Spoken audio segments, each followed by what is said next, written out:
on parle souvent de corruption. Ce n'est pas quelque chose qui me fait peur de parler de corruption. Première chose, la corruption, c'est universel. Il y en a partout.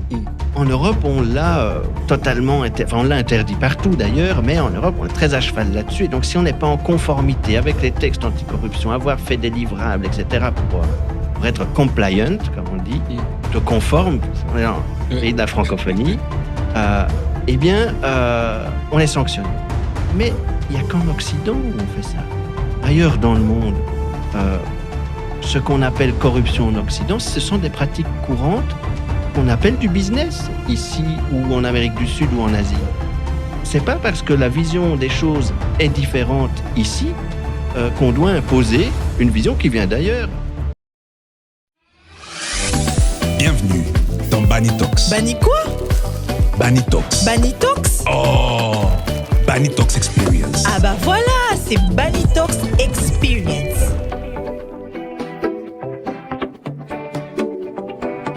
Et bien voilà, c'est Banny Talks Experience. Aujourd'hui, mon invité, c'est le docteur Stéphane Mortier. Mais avant tout, je vous le présente. Spécialiste de l'intelligence économique, de la cybersécurité et de la diplomatie d'affaires avec un grand focus sur l'Afrique. Il est secrétaire général de l'Institut africain de la réflexion stratégique et intervient aussi comme enseignant, conférencier. Ça, il le fait souvent sur des sujets qui vont de la lutte contre les blanchiments à l'intelligence économique. Il est également auteur. Son parcours croise administration publique, recherche, formation. Il est notamment diplômé de l'ULB et de l'école des guerres économiques. Et il a conduit des projets d'opérations liées au droit des affaires et liées à l'OHADA. Son champ aussi s'élargit sur la RDC. C'est ce qui est très intéressant parce qu'on l'a aujourd'hui en RDC. Docteur Mortier, merci d'être avec nous. Visiblement, comme je le disais avant que les caméras ne commencent à rouler, vous aimez la RDC. Vous y venez très souvent. C'est quoi cet amour que vous avez de la RDC? Alors, bonne question. Vous savez, quand c'est comme avec son conjoint, le coup de foudre arrive et on ne peut pas l'expliquer. Je pense que c'est un peu pareil avec votre pays. La première fois où j'y suis venu, je me suis senti bien. Et donc, j'y suis revenu et maintenant, j'y reviens très régulièrement. Donc, voilà, c'est le coup de foudre qui ne s'explique pas. Oui. Et c'est quand la dernière fois? Alors, la dernière fois, c'était au mois de novembre, avec un petit passage à Kisangani, et la fois d'avant, en septembre, pour le débat africain de l'intelligence économique. Exactement, les débats. D'ailleurs, on va en parler au cours de notre échange. Ça fait combien de temps que vous venez en RDC? C'est un pays que vous maîtrisez? Ça fait un peu plus de 10 ans. Je suis venu la première fois en 2015. Oui. Et puis, successivement, j'y viens 4, 5, 6 fois par an. Wow. Ça, c'est votre deuxième patrie maintenant. On devait vous octroyer un passeport. Voilà, je veux bien troquer mon passeport contre un passeport congolais. Ça, c'est peut-être quelque chose qu'on devrait voir. Mais dernièrement, je l'ai même dit dans les réseaux sociaux, on a l'impression que ça ne se repose pas en RDC. Tout le temps, on entend des signatures, on entend des traités, des deals. Nos autorités sont tout le temps en train de signer des deals ici et là. Il y a tout plein. On parle de deals miniers, on parle des Inga, on parle de corridor de Lobito. On a l'impression que le train, la vitesse, on peut pas l'attraper. Quelle lecture vous faites de l'actualité économique actuelle de la RDC? Alors, effectivement, c'est une période très, très mouvementée pour diverses raisons. La première raison, elle n'est pas interne à la RDC, c'est le contexte géopolitique qui, ces dernières années, évolue à une vitesse extraordinaire. Je pense que nous sommes aujourd'hui, en 2026, à une époque charnière dans l'histoire. Et je pense qu'on rentre seulement dans le 21e siècle. Ah oui. Et que cette période de transition, moi j'estime la chute de l'Empire soviétique jusqu'à aujourd'hui, ça a été une période de transition où on s'est un peu cherché. Les grandes puissances ne savaient pas trop où se positionner, que faire. elle recherchait une forme de puissance qu'elle ne trouvait pas forcément. Et certaines puissances sont devenues de plus en plus puissantes, d'autres se sont un peu repliées sur elles-mêmes, etc. Et aujourd'hui, tout ça fait un nouvel écosystème et on recrée des relations sur base de puissance. Les États-Unis qui affirment leur puissance hégémonique dans le monde, la Chine qui fait pareil, la Russie, l'Union européenne qui se cherche encore un peu sur ce sujet. Et puis au milieu, eh bien, vous avez l'Afrique. Et donc, tout le monde veut y venir parce qu'il faut exprimer sa puissance d'une façon ou d'une autre et que les outils dont on a besoin pour la puissance mais se trouvent notamment ici, sur le continent africain et particulièrement en République démocratique du Congo, raison pour laquelle les deals miniers, le corridor de Lobito, etc. La transition énergétique, la transition numérique du monde se fait avec des métaux. Les métaux, on les trouve sur le continent africain. Alors, pas que, mais en grande partie. Oui. Et donc, forcément, tout le monde veut avoir sa part du gâteau, comme on dit. Et on est prêt à tous les types d'investissements, à tous les types de deals. C'est une véritable guerre économique qui se joue sur le continent africain avec des acteurs qui ne sont pas africains. Alors, moi, ce que je préconise toujours, en tout cas, c'est quelque chose que j'aime à répéter, c'est que les États africains ne doivent pas être le terrain de bataille d'une guerre économique des autres, mais être des acteurs à part entière de cette guerre économique. Et donc, en retirer le bénéfice nécessaire pour leur développement, pour leur positionnement dans le monde, et aussi pour exprimer leur puissance au même titre que les autres. Mais est-ce que vous pensez que les États africains sont préparés à ça? Alors, je pense qu'il y a une prise de conscience qui se fait petit à petit. On le voit quand même avec des gros projets qui se montent, alors que ce soit ici, je pense à la Guinée, l'Algérie, on a aussi les BRICS qui s'étendent. Alors, ça va au-delà du continent africain, mais on voit qu'il y a quand même une tendance avec quand même des pays africains qui ont rejoint les BRICS, en dehors de l'Afrique du Sud, qui était initialement. Donc, on voit qu'il y a quand même des choses qui bougent. On voit aussi au niveau de l'Union africaine quand même des projets avec une vraie substance. Je pense à leur stratégie d'intelligence artificielle, etc. Donc, je pense que l'Afrique est en marche. Alors, est-ce qu'elle marche suffisamment vite? Ça, c'est la question. Et est-ce qu'on la laisse marcher suffisamment vite? Évidemment, ça peut gêner ceux qui ne sont pas africains de voir l'Afrique qui avance. Donc, il faut composer avec tout ça. C'est loin d'être simple, évidemment. Alors, comme je disais, il y a des choses positives qui se font un peu partout sur le continent, de l'Afrique du Nord à l'Afrique du Sud, un peu partout. Maintenant, comment se matérialisent ces choses positives? Est-ce qu'elles sont pérennes? Est-ce que c'est du one-shot et qui va très vite disparaître? Là, c'est très difficile à évaluer pour le moment. J'ai l'impression qu'il y a quand même beaucoup de one-shot. Alors, quand je dis one-shot, c'est des projets sur 20 ou 30 ans. Oui. Mais quid dans 50 ou dans 100 ans? Si on prend l'exemple de la Chine a une stratégie à 100 ans. Les pays occidentaux ont une vision des choses à 5, 6, 7 ans, pas plus. Où et comment se positionne l'Afrique par rapport à une vision stratégique? Là, on a bien la vision 2063 de l'Union africaine, mais est-ce qu'on n'aurait pas dû faire 2100? Je ne sais pas. Mais c'est des questions que l'on doit se poser, que les États africains doivent se poser et établir des véritables stratégies dans un contexte particulièrement complexe aujourd'hui. Alors, l'Afrique, des fois aussi quand on parle de l'Afrique, et je me suis fait reprocher ça dans certaines sorties où on a l'impression qu'on parle d'un seul pays. Pourtant, l'Afrique, c'est 54 pays, c'est 54 dynamiques. Je sais qu'il y a des organisations régionales, il y a l'Union africaine, mais est-ce que ça serait mieux que l'Afrique avance en un bloc, ou il serait mieux que d'abord chaque pays soit préparé de façon individuelle pour contribuer à cet élan continental? Je pense qu'il faut les deux. On est plus fort à deux que tout seul, donc il y a une nécessité de travailler ensemble.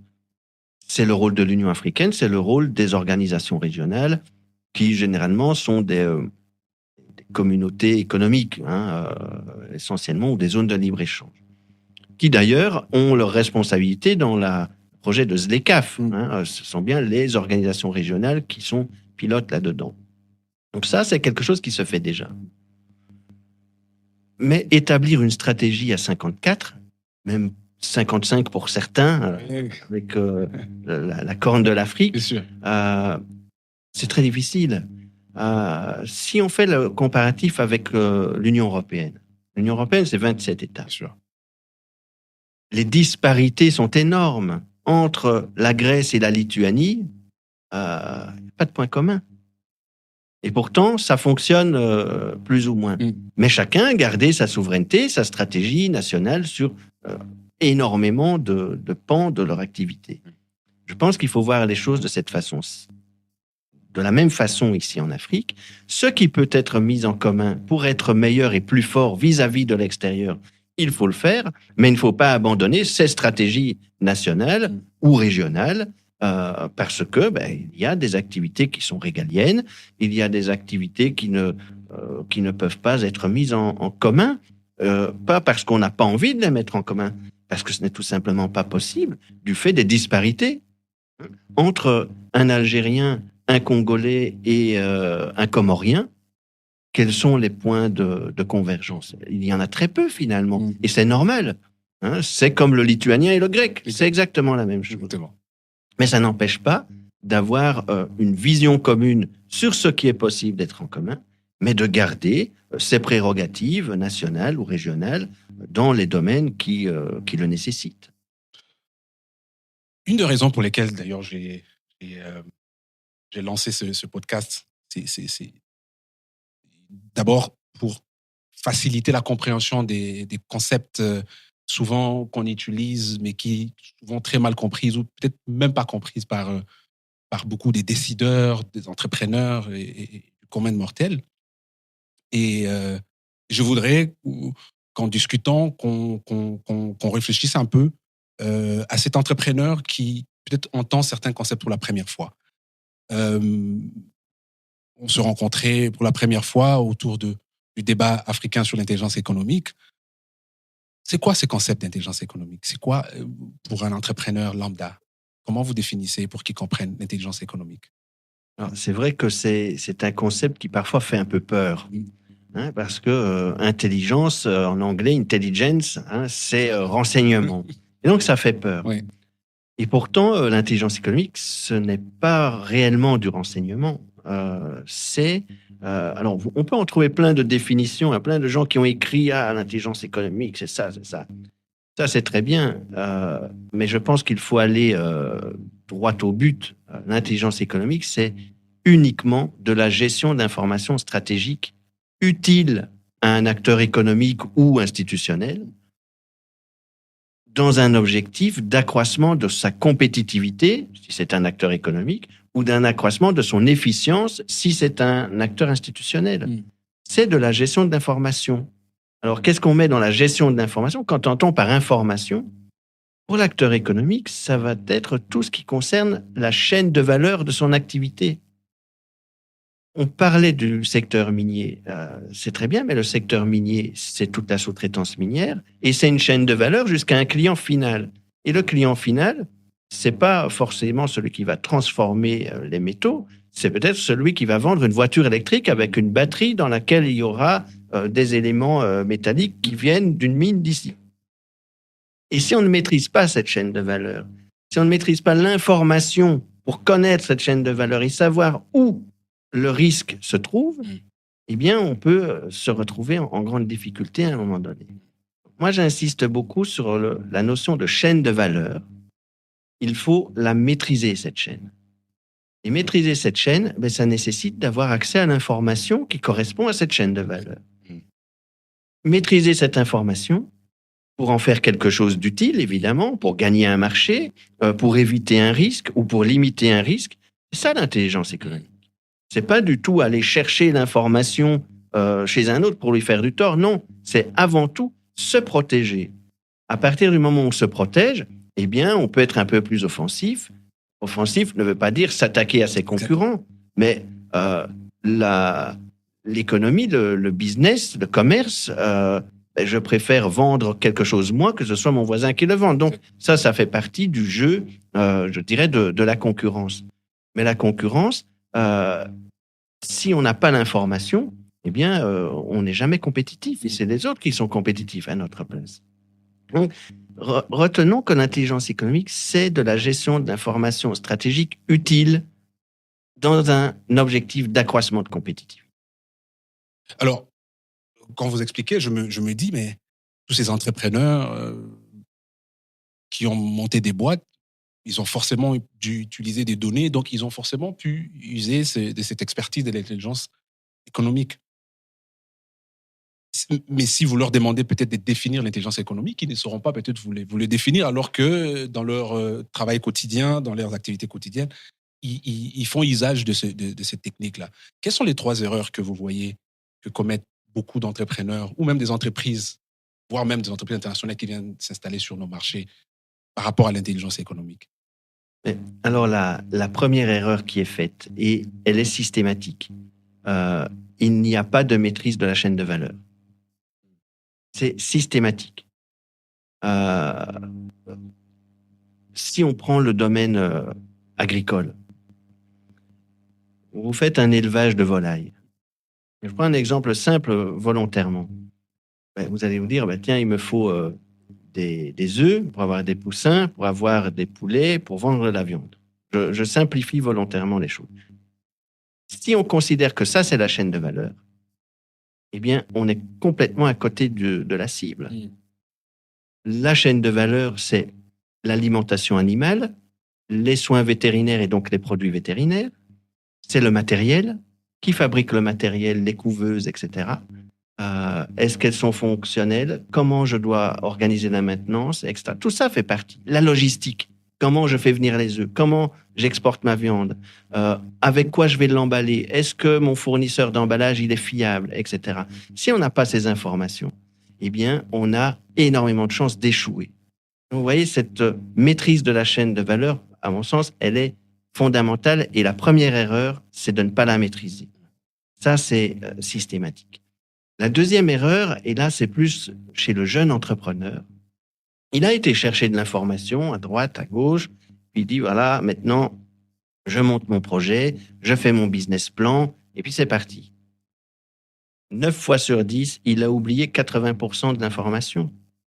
Et donc, il se lance dans quelque chose sans avoir fait une véritable étude de marché, sans avoir pensé qu'il y avait des normes à respecter, qu'il y avait une fiscalité peut-être particulière pour son activité. Et puis, il se retrouve devant le fait accompli, alors qu'il a immatriculé sa société et qu'il a commencé à fonctionner. Qu'est-ce qui se passe? Eh bien, il met la clé sous la porte. Ça, c'est la deuxième erreur que l'on constate systématiquement. Et la troisième, eh bien, c'est quand on se repose sur ses lauriers. J'ai toujours fait comme ça, donc rien ne peut m'arriver. Eh bien, ça, c'est la meilleure solution pour disparaître très rapidement. L'entreprise, elle doit, de façon constante, s'adapter au changement de son environnement et donc de sa chaîne de valeur. Elle doit constamment innover, ou sinon, elle disparaît. Et l'innovation n'est pas forcément l'innovation technologique, l'innovation managériale, l'innovation de tout type. Ça, c'est fondamental. Et pour innover, eh bien, il faut savoir comment innover, il faut savoir comment les autres innovent. C'est de l'information, et cette information, elle est stratégique parce qu'elle permet de ne pas disparaître. Mais à qui revient cette responsabilité quand on est déjà mieux structuré, par exemple? Je comprends pour un entrepreneur qui commence, il est obligé de tout faire. Mais quand on est déjà un peu mieux structuré, ça revient à qui? Au DG, à la communication, au juridique, à la sécurité? Qui gère un peu cet aspect des choses? Non, ça doit être transverse. C'est une question vraiment sensible. Où place-t-on l'intelligence économique dans une entreprise? Qui s'en occupe? Et comment va-t-il s'en occuper? Alors, on a eu tous les cas de figure. On a eu ça dans les directions sécurité-sûreté. On a eu ça dans les directions stratégie. On a eu ça auprès de la direction générale. Ça n'a jamais fonctionné. Ça n'a jamais fonctionné parce que la plupart des grandes entreprises que moi j'ai suivies en Europe et qui mettaient en place l'intelligence économique sont organisées en silos. par grande direction. Et donc, on mettait l'intelligence économique dans un silo. Sauf que la communication entre les silos, elle ne se fait pas de façon fluide. Et donc, l'intelligence économique restait dans son silo. Et donc, elle était inutile pour le décideur final qui est, lui, au-dessus de l'ensemble des silos. Donc, si vous voulez, l'intelligence économique, elle doit systématiquement être transverse dans l'entreprise avec un accès direct au décideur final. Celui qu'il faut éclairer dans une entreprise, c'est celui qui décide. C'est celui qui va signer. Oui. Et qui signe ou qui donne son aval pour signer, c'est le directeur général. Quelle que soit la forme juridique de l'entreprise, c'est lui. Et le conseil d'administration, si c'est une société par action, évidemment. Une société anonyme, pardon. Donc, il faut que ce soit transverse et au plus près du décideur final ou des administrateurs. Ça, c'est fondamental. Mais ça, évidemment, c'est dans les grosses structures. Dans les PME, mais évidemment, c'est beaucoup plus compliqué. Donc là, il faut un responsable, quelqu'un qui soit désigné, pas forcément à temps plein pour s'occuper de ça, mais qui ait cette casquette intelligence économique dans la PME et qui soit en relation directe avec le directeur général ou le gérant, ou peu importe. Et qui ait la possibilité de passer dans tous les services pour déjà savoir ce qui se passe, savoir comment ça fonctionne, avoir accès aux achats, avoir accès à la stratégie, accès aux finances, etc. Et si vous n'avez pas une personne qui a une vision à 360 degrés de l'activité de l'entreprise pour informer le décideur, ça ne peut pas fonctionner.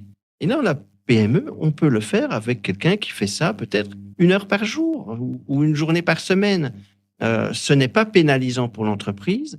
Par contre, il est très difficile de matérialiser l'apport financier que cela apporte à l'entreprise. C'est quelque chose qui ne se matérialise pas. Combien je gagne en faisant de l'intelligence économique? Eh bien, on n'en sait rien. Tout ce qu'on sait, c'est qu'on risque de perdre moins. Et perdre moins, ben, c'est gagner. Hein? Et donc, il faut voir les choses comme ça. C'est très difficile à chiffrer. Alors, il y en a qui s'aventurent à essayer de monter des modèles pour montrer qu'on peut chiffrer.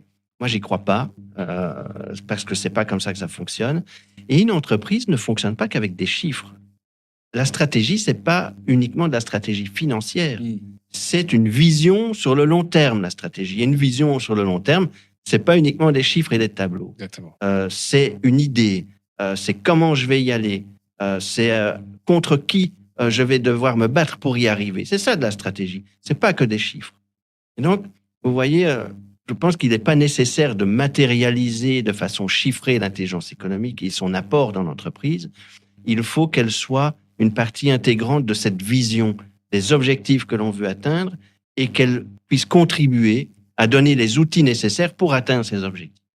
Moi, je la comprends mieux quand je me retrouve en phase de démarrage. Par exemple, c'est un peu comme une certaine espèce d'étude du marché. Et quand on est déjà assis comme une grosse boîte, qu'est-ce que ça revient à quoi l'intelligence économique? C'est la veille ou il y a autre chose qui intervient ici? Dans une grosse structure, et même dans une petite d'ailleurs, ça va bien au-delà de la veille. La veille, c'est l'acquisition de l'information. Donc, il faut aller chercher cette information. Cette information, il faut qu'elle serve à quelque chose. Je peux très bien acheter le journal, le poser sur mon bureau sans le lire. J'ai l'information, mais je ne l'exploite pas. Donc, cette information, elle doit être exploitée. Elle doit être exploitée et même sécurisée. L'idée, c'est d'en faire un outil stratégique et donc de ne pas le donner à n'importe qui et n'importe quand. Donc, il faut quand même un minimum de sécurisation de cette information pour pouvoir établir sa stratégie. C'est ce qu'on appelle l'influence en intelligence économique, mais ce n'est rien d'autre que de la stratégie. Et si vous n'avez pas ces 3 pans, l'acquisition de l'information, on appelle veille, la sécurité de l'information, c'est-à-dire sa transformation en un outil utile, c'est ça qu'on appelle la sécurité de l'information, la sécurité économique, pour pouvoir se protéger dans son environnement. Et ensuite, en faire un levier d'influence pour gagner des marchés, pour innover, pour être mieux positionné, pour être bien noté par les agences de notation, etc., etc. Vous voyez, il faut les 3. Et ça, c'est un travail continu. Ça ne s'arrête jamais. Parce que l'environnement, il est mouvant en permanence. Qui aurait pensé que l'intelligence artificielle aurait pris une telle ampleur il y a encore 3 ou 4 ans? Personne, ou très peu. Et donc, il fallait aller détecter ce signal faible, comme on dit, aller chercher l'information qui laissait présager que, tiens, attention, il va peut-être y avoir un tel changement. Et si on ne l'anticipe pas, eh bien, on va être complètement déconnecté de notre propre secteur, de notre propre activité. Donc, je pense que ce qu'il faut retenir, c'est le mot anticipation. L'intelligence économique, c'est fait pour anticiper ce qui va se passer et préparer les changements pour pouvoir les affronter dans des bonnes conditions. Donc, ce que moi je retiens, c'est que l'intelligence économique n'est pas un luxe, c'est un actif. Les entreprises On devrait la considérer comme un actif stratégique de l'entreprise, mais qui n'est pas matérialisé. Voilà. Alors, c'est un actif immatériel, mais qui n'est pas matérialisé financièrement. Hein, c'est pas de la propriété intellectuelle, c'est de la stratégie. Voilà. Et la stratégie, pour moi, c'est un actif stratégique de l'entreprise, parce que sans stratégie, on n'avance pas. Peut-être autre chose que je vois aussi comme opportunité avec ces genres d'informations, c'est que, à part le côté où ça vous donne une avance compétitive et concurrentielle sur le marché, ça vous donne aussi un poids dans la négociation. Et là, ça m'amène de parler de la diplomatie d'affaires, parce que je sais que c'est aussi un terrain de jeu pour vous. C'est quoi la diplomatie d'affaires? Alors la diplomatie d'affaires, c'est un concept qu'on utilise pour adoucir un petit peu le mot lobbying. Hein. La diplomatie d'affaires, c'est aller faire de l'influence auprès d'organismes de certification, d'organismes de normalisation, des parlementaires, des États, pour avoir des normes plus avantageuses ou plus proches de ce que l'on souhaite. C'est du lobbying. Mais on dit diplomatie d'affaires parce que c'est plus joli, d'une part. Et puis, nous sommes quand même dans le plus grand pays francophone du monde, ici. Donc, mieux vaut utiliser diplomatie d'affaires que lobbying, hein, qui est le terme anglo-saxon. La diplomatie d'affaires, c'est pas quelque chose de négatif. Hein. On pourrait croire, oui, mais si c'est pour aller faire de l'influence, essayer d'avoir des normes en sa faveur, c'est un peu un système de corruption, etc. C'est pas ça du tout. C'est dire, ben voilà, vous savez, un législateur, que ce soit pour une norme à l'ISO ou que ce soit un parlementaire, c'est pareil. Ce que j'appelle législateur, c'est celui qui va normaliser, hein, qui va produire un texte qui va devoir s'appliquer. Il n'a pas la science infuse. Quand vous êtes parlementaire, quelle est votre connaissance de la réalité de terrain des entreprises dans un secteur donné sur un point particulier? Vous ne l'avez pas. Donc, si vous n'avez pas ces spécialistes de la diplomatie d'affaires qui font le pont entre la réalité du terrain et la nécessité de légiférer ou de normaliser quelque chose, eh bien, là aussi, la bonne information n'arrivera jamais à celui qui va rédiger la norme. Donc, c'est ce rôle-là que les spécialistes de la diplomatie d'affaires jouent. On pourrait dire que ce sont un peu des assistants parlementaires indépendants. Voilà, je pense qu'on peut le voir comme ça. Mais se jouent au travers de la diplomatie d'affaires quand même des jeux d'influence très importants entre concurrents. Hein, si vous êtes dans le secteur minier, il est plus avantageux pour vous d'avoir un code minier qui correspond à vos réalités plutôt qu'à une entreprise minière d'un pays voisin qui est votre concurrent. Donc, vous allez essayer aussi d'obtenir des parts de marché ou d'avoir une fiscalité plus avantageuse que votre concurrent, etc. C'est ça aussi. Hein. Donc, se jouent au travers de la diplomatie d'affaires des enjeux de compétitivité. Quelles sont les erreurs donc, que font certaines entreprises qui viennent s'implanter, par exemple, en RDC, et qui ne considèrent pas cet aspect des choses? Alors, je pense, tout dépend du type d'entreprise hein, qui vient s'implanter ici, mais je pense qu'il y a beaucoup d'entreprises. En tout cas, alors je ne parle pas des grandes multinationales, mais les entreprises étrangères. Alors, quand je dis étrangères, c'est soit africaines, soit Exactement. hors du Exactement. continent. Hein.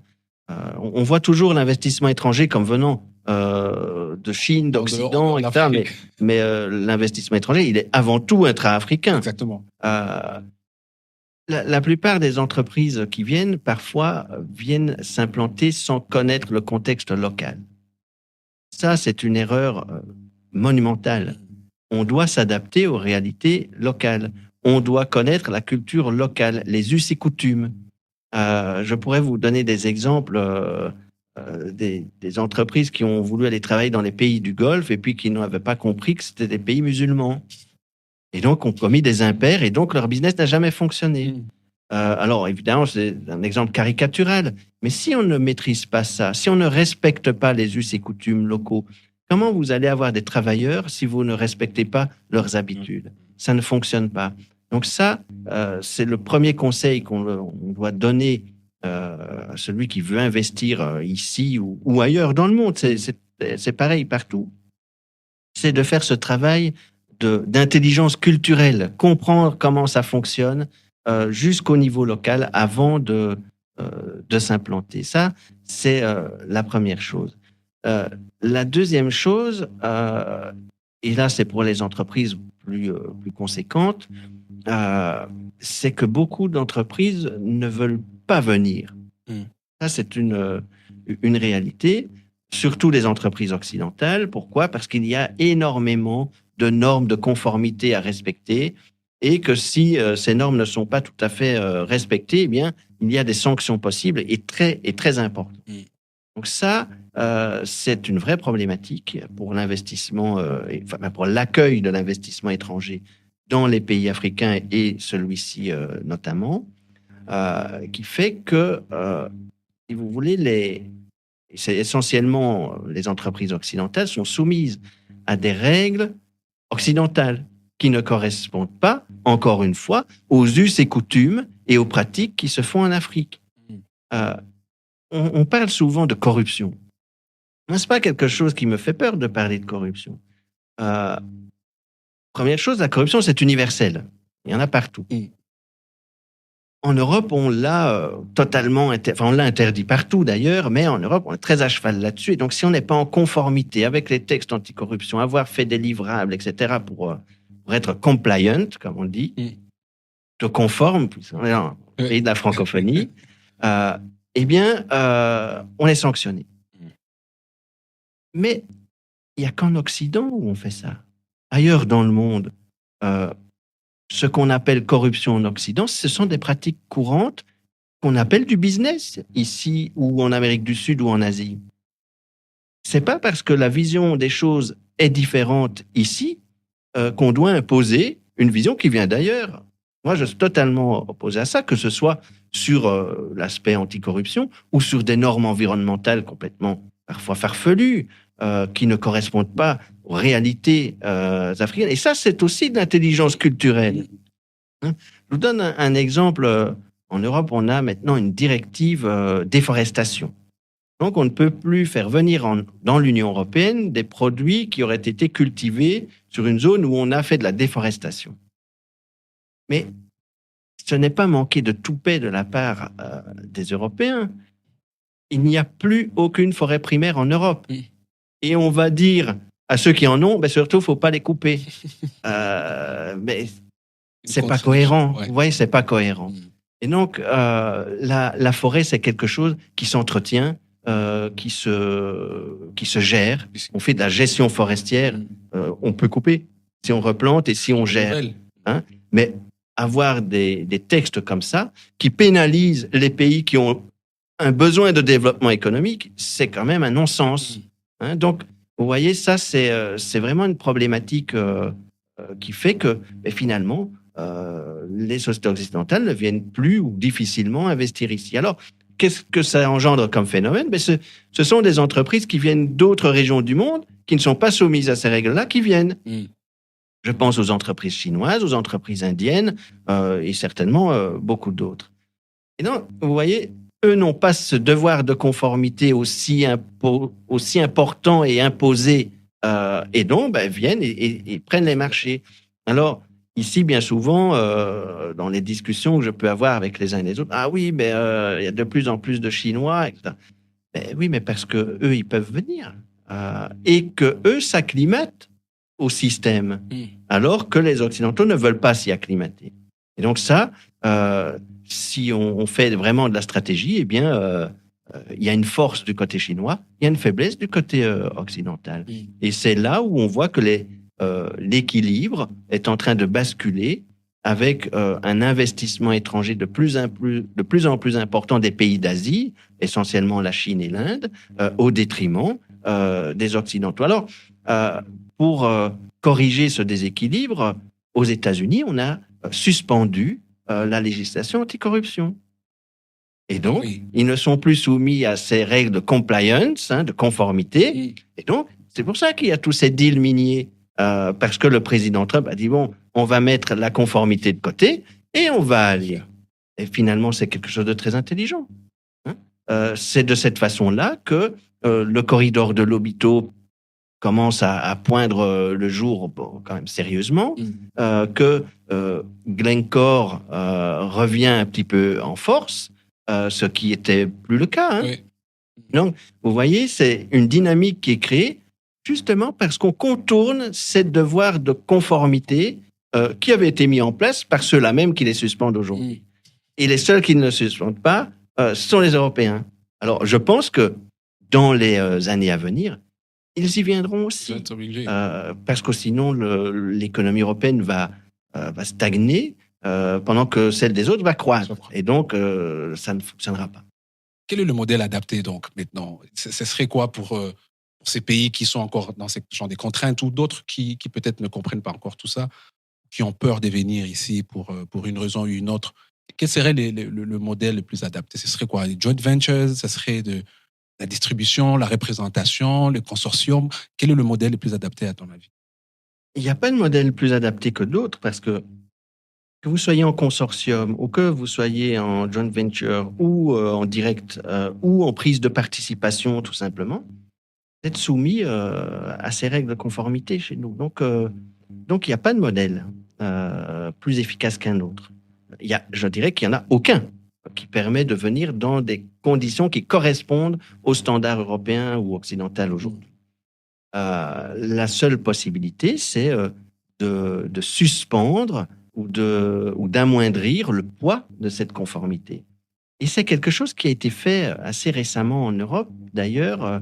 Alors, pas de façon aussi drastique que le FCPA américain suspendu par le président Trump, mais sur le devoir de vigilance. Alors, le devoir de vigilance, il impose aux entreprises européennes d'imposer des règles de vigilance à tous leurs sous-traitants et donc à leur chaîne de valeur, où qu'elles se trouvent dans le monde. Sauf qu'on a vu qu'il arrivait un moment où on ne pouvait plus se fournir en certains matériaux, parce qu'il y a des pays où on ne pouvait pas respecter ces règles de vigilance. Et donc, dans des rapports successifs auprès des institutions européennes, on a amoindri un petit peu la portée de ce texte. Donc, vous voyez, je pense qu'il y a une dynamique qui est aujourd'hui enclenchée pour se rendre à l'évidence et dire on a peut-être été trop loin sur la conformité, ce qui n'est pas une faute en soi, parce que l'idée est bonne et louable, c'est de faire les choses bien, sauf que ça bloque. Et donc, peut-être qu'on a voulu aller trop vite et qu'il faut le temps au monde économique de façon globale, de s'adapter à ça et d'avoir des démarches qui viendront peut-être à cette conformité, mais dans 10, 20, 30 ou 50 ans. Alors, si la diplomatie d'affaires, c'est un terrain stratégique, l'OHADA est un terrain purement juridique. Vous avez organisé des conférences, vous avez écrit sur l'OHADA. C'est quoi l'OHADA ? On a l'impression que c'est une réalité trop loin de nous. On a l'impression que c'est un secteur que pour le juridique ou ceux qui ont fait le droit. Qu'est-ce que nous, entrepreneurs, on doit comprendre par l'OHADA et comment est-ce que ça nous concerne ? Vous avez raison, pour l'entrepreneur, l'OHADA, ça reste un petit peu flou. L'OHADA, porte bien son nom, l'Organisation pour l'harmonisation en Afrique du droit des affaires. C'est une institution régionale. Bon, ça, c'est pas ce qui nous intéresse. Ce qui nous intéresse, c'est que c'est un corpus juridique qui est unifié dans 17 pays africains, essentiellement francophones, excepté la Guinée-Bissau et la Guinée équatoriale qui ne sont pas francophones. Et la République démocratique du Congo a adhéré à ce système juridique en 2012. Donc, ce n'est pas loin des entrepreneurs congolais parce que c'est leur quotidien. C'est la règle de droit qui s'applique. La forme juridique des entreprises, c'est régi par le droit WADA. Le recouvrement de créances par le droit WADA, le droit des faillites, le droit WADA, etc. Et donc, c'est le quotidien des entrepreneurs. Mais ils n'en sont pas toujours conscients parce qu'on n'a pas fait peut-être ce travail de vulgarisation, de sensibilisation ailleurs que dans le monde des juristes. On aurait peut-être dû insister plus auprès des institutions ou des syndicats professionnels, du patronat, de la FEC, etc. Et peut-être que le travail a certainement été fait, mais peut-être pas assez en profondeur à ce niveau-là. Ça, c'est la première chose. Alors, c'est quelque chose quand même d'assez intéressant d'avoir un droit plus ou moins commun avec ses voisins, parce que ça facilite les échanges, tout simplement. Imaginez que vous avez une entreprise ici à Kinshasa, vous voulez créer une filiale à Brazzaville, c'est le même droit. Donc c'est quand même très simple. Vous faites un copier-coller de vos statuts et puis vous le faites là-bas. C'est très simple. Donc ça, c'est quand même quelque chose qui fluidifie les choses, mais il faut quand même avoir à l'esprit. Ce n'est pas parce que le corpus juridique OHADA en droit des affaires existe qu'il regroupe tout le droit des affaires. Il regroupe 11 sujets de droit des affaires, mais il y en a bien plus que ça en droit des affaires. Et donc, tout ce qui n'est pas dans le corpus juridique OHADA reste de la compétence des États membres. Ça, il faut bien en être conscient. Et puis, c'est quelque chose qui revient souvent. Dès qu'une entreprise a un problème, on dit « Ah oui, mais c'est de la faute du droit OHADA », mais pas forcément. Donc, il faut bien faire la distinction entre le contenu du droit OHADA et le contenu qui relève toujours des législations nationales. Et c'est vrai que parfois, il y a un flou là-dessus. Est-ce que la mauvaise compréhension ou l'ignorance autour, ou un peu les désintérêts aussi des entrepreneurs autour de l'OHADA n'éprouvent pas un peu à minima la limite aussi de commercer avec les autres pays africains? Parce que s'il y avait beaucoup de business ou beaucoup de création d'entreprises à l'extérieur du territoire national, peut-être qu'on serait obligé, qu'on le veuille ou pas, à connaître l'OHADA. Est-ce que ce n'est pas une preuve que l'Afrique n'est pas vraiment très ouverte aux affaires avec les Africains? Alors, je pense qu'il y a deux choses. L'OHADA, de toute façon, c'est devenu la législation droit des affaires sur ces 11 sujets. C'est comme si c'était la législation nationale. Donc, ça s'applique de facto, si vous voulez, dès que l'OHADA adopte un texte avec son processus décisionnel, donc en collaboration et en concertation avec les 17 États membres, au bout alors j'hésite, c'est 60 ou 90 jours, il s'applique de facto dans la législation nationale, nonobstant toute disposition contraire antérieure. C'est-à-dire qu'il s'impose. Voilà. Ça, et donc ça devient, si vous voulez, la législation nationale. Ça, c'est la première chose. La deuxième chose, c'est effectivement sur les échanges économiques entre la République démocratique du Congo et ses voisins frontaliers qui sont aussi dans ce corpus juridique OHADA, c'est-à-dire le Congo-Brazzaville et la République centrafricaine. C'est les deux seuls qui sont membres. Le Sud-Soudan, l'Angola, le Rwanda, le Burundi, la Zambie ne sont pas dans la zone OHADA. Et effectivement, il y a peut-être plus d'échanges avec la Zambie ou avec l'Angola qu'avec la République centrafricaine. Donc ça, effectivement, c'est une forme de frein en quelque sorte, mais qui est due uniquement au positionnement géographique de votre pays par rapport à la zone OHADA. La zone OHADA, ça va du Sénégal à la République démocratique du Congo. Ouais, évidemment, si vous êtes au Bénin, tous vos voisins font partie de l'OHADA. Par contre, ici, vous n'avez que 2 voisins. Donc, forcément, c'est peut-être un peu plus handicapant. Alors, je dirais pas handicapant. Ça ne favorise pas, outre mesure, les échanges avec les voisins parce que les relations étaient déjà antérieurement relativement limitées et donc ça n'a pas eu cet impact d'échanges commerciaux plus approfondis. Par contre, au niveau juridique, ça aide quand même beaucoup de savoir que dans le pays voisin, c'est la même chose et que si j'ai un problème là-bas, ce sera la même législation qui va s'appliquer. Alors, peut-être que ça va changer dans les années à venir, parce qu'un de vos voisins, le Burundi en l'occurrence, est pressenti pour être le 18e État membre de l'OADA. Alors, évidemment, c'est un tout petit pays par rapport au vôtre, mais il y a déjà beaucoup d'échanges entre les deux pays, Évidemment. et avec même une zone un peu, une zone franche à Uvira. Donc, ça prouve que les échanges entre les deux pays sont déjà bien matérialisés. Et je pense que avoir des textes communs pourra encore fluidifier ces échanges. Qu'est-ce qui explique cette inexistence des pays anglophones dans l'OADA? Alors ça tient au système juridique. Dans les pays francophones et lusophones, vous avez un système juridique de droit civiliste, comme on dit, c'est-à-dire de droit codifié. Vous avez un code de commerce, vous avez un code de procédure pénale, vous avez un code civil, etc. Dans les pays anglophones, il n'y a pas de codification du droit.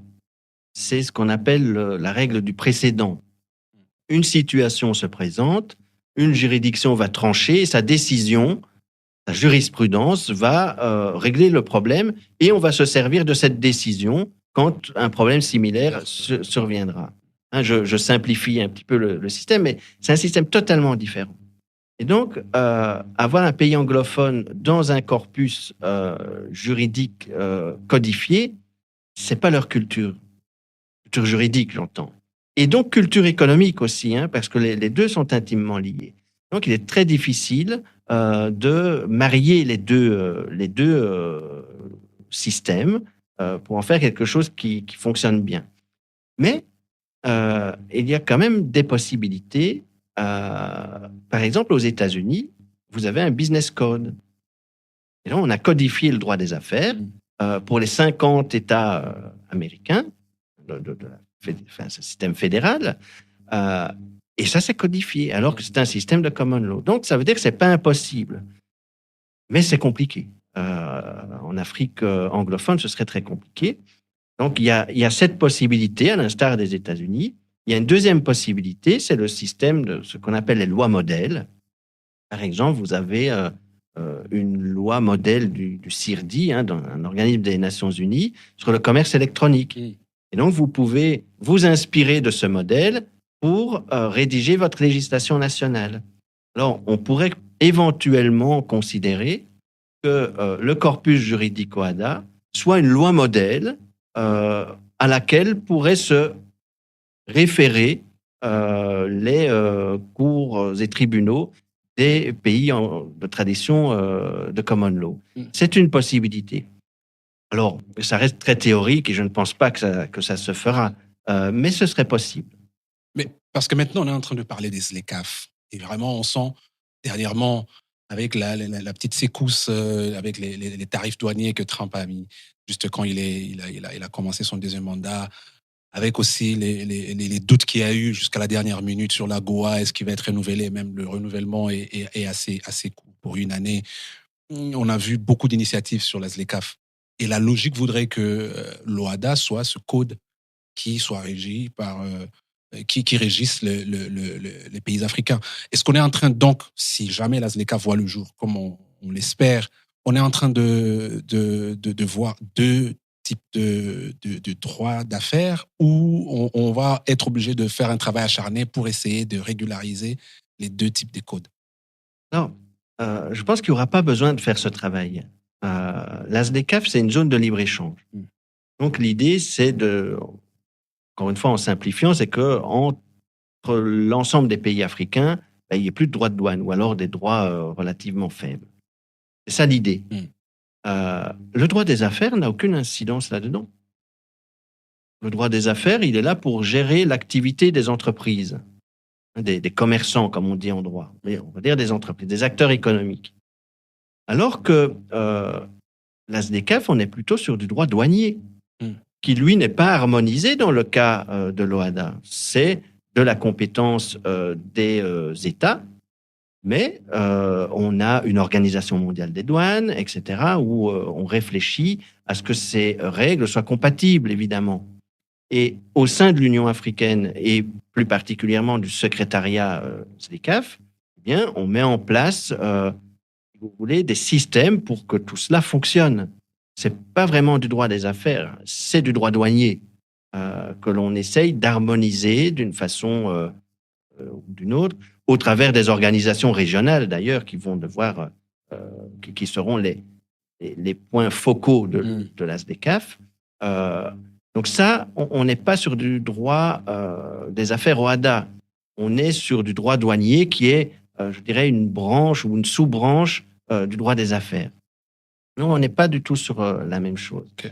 Par contre, je pense qu'il y a une petite difficulté avec la SDCAF, c'est qu'une zone de libre-échange continentale ne fonctionne que s'il y a des échanges entre les pays africains et que ces échanges sont importants.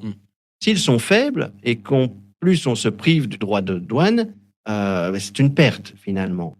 Donc ça ne fonctionne que quand les échanges sont relativement importants.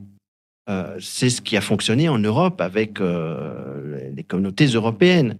Il y avait beaucoup d'échanges entre les pays européens et donc ça a fonctionné. Ici, en fonction des pays, il y a de fortes disparités. Donc, je pense qu'il faut dans un premier temps, vous voulez avoir une balance commerciale positive, c'est-à-dire exporter un maximum pour que ça fonctionne. Or, la plupart des pays africains sont de gros importateurs plutôt qu'exportateurs, excepté de matières premières. Et donc là, je pense que ça va poser un problème à un moment donné qu'il faudra résoudre par la diversification de l'économie et donc un accroissement des échanges intra-africains. Ça, c'est fondamental. Sans cela, je pense que la SDCAF ne sera utile, certes, mais ne portera pas les fruits qu'elle espère. Mais parce qu'on parle de commerce transfrontalier, ça reste qu'en cas de conflit, on va avoir besoin de recourir à une harmonisation du droit. Si par exemple la RDC avec le Kenya, qui ne fait pas partie de ces pays membres de l'OHADA, on est régi par quel droit?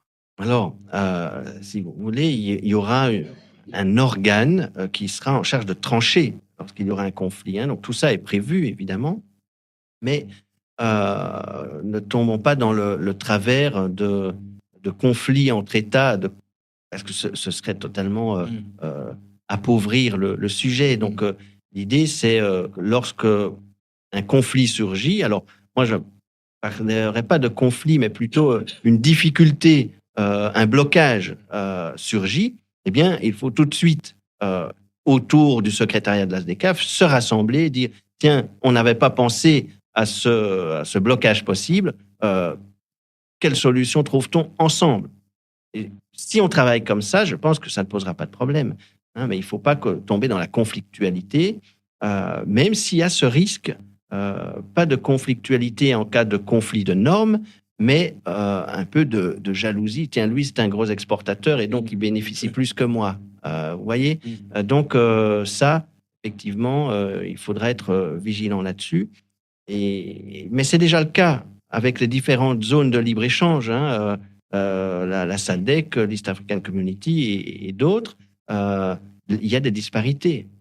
Aujourd'hui, si on met tout ensemble, les disparités ne vont pas disparaître, évidemment. Donc, il faudra les gérer. Il semble que l'Europe n'a jamais eu besoin de créer une organisation d'harmonisation du droit avec l'Union européenne, non? Alors, effectivement, ça, c'est une très bonne question parce que le droit européen est très puissant et très présent. Aujourd'hui, les législations des États membres de l'Union européenne, environ 70% de leur législation, c'est du droit européen. Donc, mais ce droit européen, c'est du droit du consommateur. C'est un droit très protecteur. On protège le consommateur. Donc, on a mis des règles sur la concurrence, pour éviter qu'il y ait une mainmise sur un marché et puis qu'on ne puisse plus avoir je dirais, un contrôle sur les prix, etc. Donc, on protège systématiquement le consommateur, les données personnelles, etc. C'est un droit très protecteur du consommateur. Mais ce n'est pas un droit du commerçant. Ce n'est pas un droit de l'acteur économique. Et depuis quelques années, est apparu un projet de Code européen des affaires qui s'est inspiré, au moins en partie, de l'OHADA. L'OHADA, ça fonctionne. En Europe, on ne l'avait pas fait. Donc, on s'est dit, est-ce qu'on ne pourrait pas, alors pas copier cette législation OHADA, mais s'inspirer de ce système pour le faire en Europe. Alors, c'est une idée qui a été très difficile à faire passer pour une raison simple, mais ce sera comme pour la ZLECAf. Il y a 27 pays en Europe. Donc, il faut que tout le monde soit d'accord. Oui. Ça, c'est jamais simple. Et puis, finalement, au regard des difficultés économiques que rencontre aujourd'hui l'Europe, au regard du conflit entre la Russie et l'Ukraine qui a un impact en Europe, au regard de tout cela, eh bien, plusieurs personnalités européennes, dont deux grandes figures européennes italiennes, Draghi et Letta, ont écrit des rapports dans lesquels on dit ouvertement, mais il va falloir, puisqu'on est 27, avoir un 28e régime pour les entreprises qui soit commun. Alors, ce n'est pas un 28e État, mais c'est un régime qui serait commun, un régime en droit des affaires qui serait commun aux 27. Donc, on a appelé ça le 28e régime. Alors, l'idée commence sérieusement à prendre. Il y a un code européen des affaires qui est pratiquement rédigé par des juristes qui se sont penchés là-dessus. Mais au niveau des institutions et des États, c'est une idée qui commence à être prise très au sérieux. Très récemment, a été créée une association qui porte ce projet qui s'appelle One Market, One Law. Donc, un marché, une loi ou une législation. Donc, c'est quelque chose qui, à mon sens, va finir par voir le jour. Ça prendra encore certainement du temps, mais c'est quelque chose qui va se faire parce que c'est une nécessité. Et j'insiste là-dessus, le modèle initial, c'est bien l'OHADA. Et pourquoi les autres pays francophones n'ont pas encore rejoint aussi la dynamique? Alors, la plupart des pays francophones sont dans l'OHADA, excepté les pays du Maghreb. Okay. Maghreb au sens large, parce que je dis même la Mauritanie, si vous voulez. Mais tous les autres pays francophones, excepté Rwanda, Burundi et Madagascar, n'y sont pas. Le Burundi et Madagascar ont émis l'idée que c'est dans le champ des possibles. Donc, resteraient vraiment les pays du Maghreb, mais qui ont des réalités très différentes. Entre Tunisie, Algérie, Maroc, Mauritanie et l'Afrique centrale, c'est des choses totalement différentes. Donc, le Maroc avait évoqué une possibilité, en tout cas s'intéresse au droit OHADA, pas forcément pour adhérer à ce corpus juridique, mais pour s'en rapprocher. Donc, il y a quand même une dynamique qui se met en place de ce niveau-là. Mais je pense que l'adhésion des pays d'Afrique du Nord ne se fera pas. Par contre, l'adhésion du Burundi et de Madagascar, je pense qu'elle se fera. Les pays lusophones, donc Cap-Vert, Sao Tomé-Principe, Angola, Mozambique, Guinée-Bissau a rejoint. Donc ça, c'est fait de ce côté-là. Mais les autres pays lusophones, je pense qu'ils n'y voient pas aujourd'hui un intérêt. Ils ont leur tradition juridique issue du colonisateur portugais, avec lequel d'ailleurs ils ont encore des relations très étroites, notamment en matière d'investissement.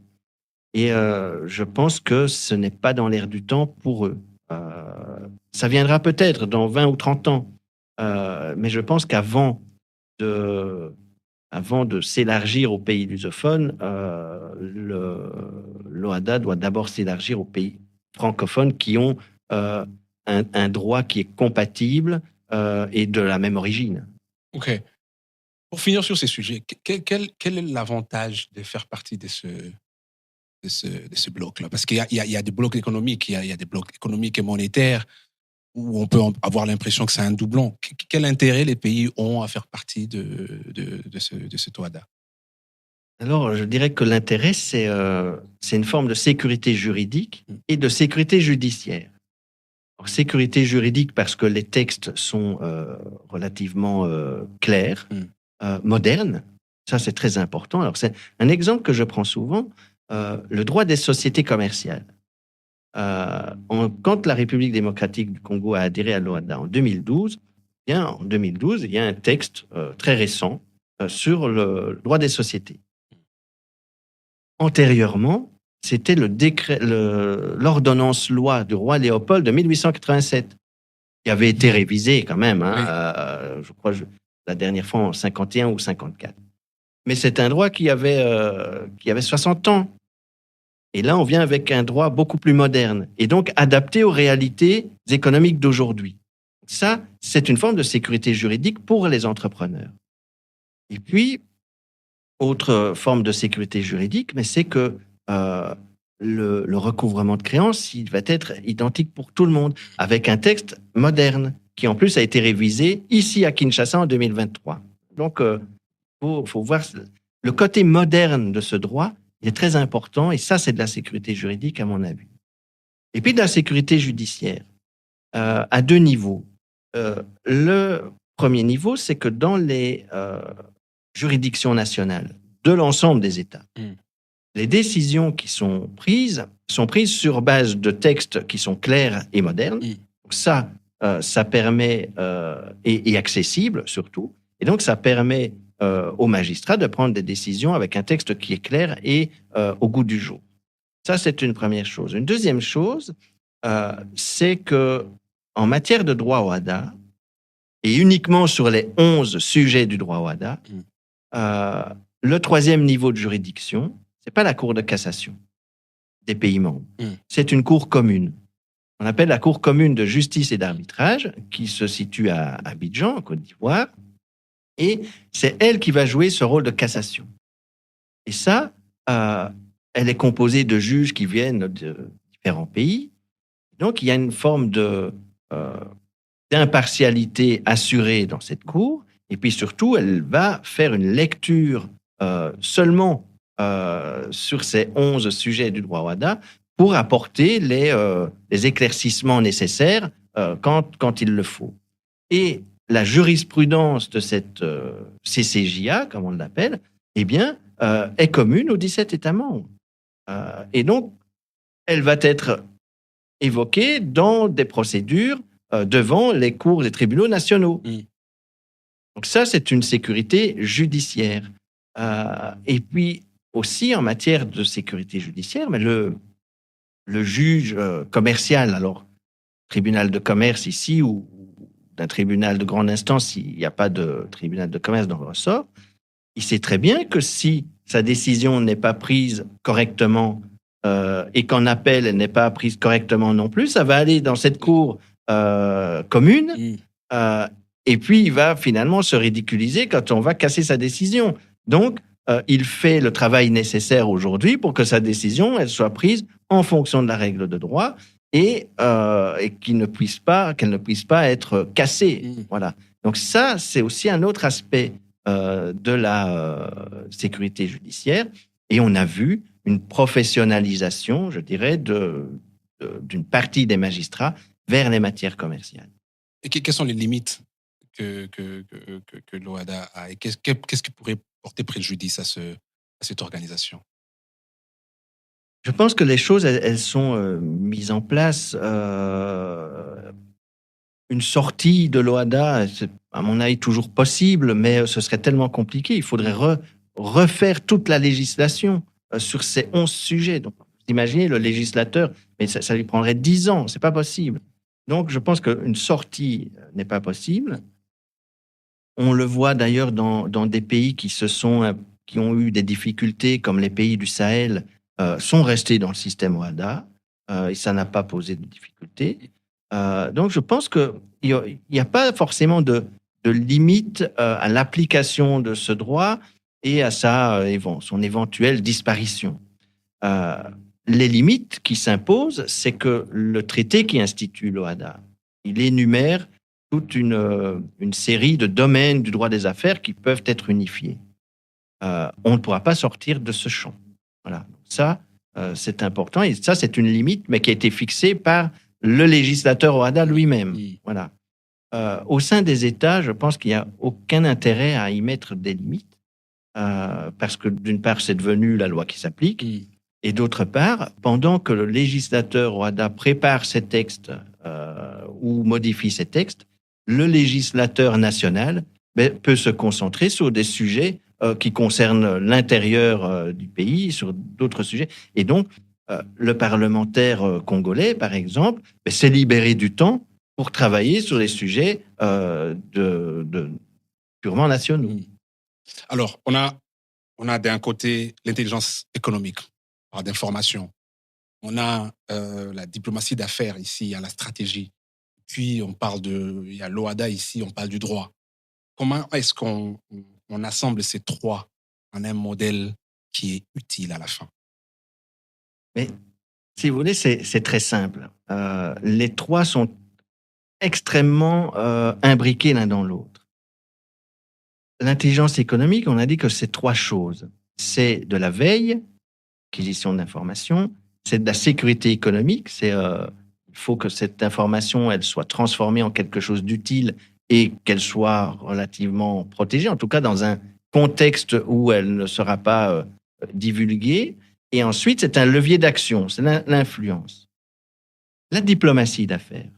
La diplomatie d'affaires, c'est avoir une certaine influence. Donc, vous voyez, on est bien sur le troisième point de l'intelligence économique, Exactement. Mais à condition d'avoir la bonne information. Et donc, c'est le premier volet veille. Et évidemment, quand on va aller faire de la diplomatie d'affaires, on ne va pas crier sur la place publique ce qu'on est en train de faire. Et donc, on fait aussi de la sécurité économique. Et le droit des affaires.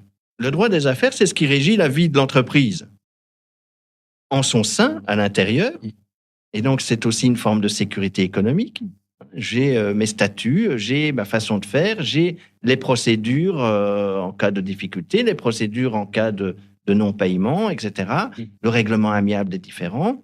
Donc, tout ça, c'est une forme de sécurité économique aussi, sur base d'un corpus juridique.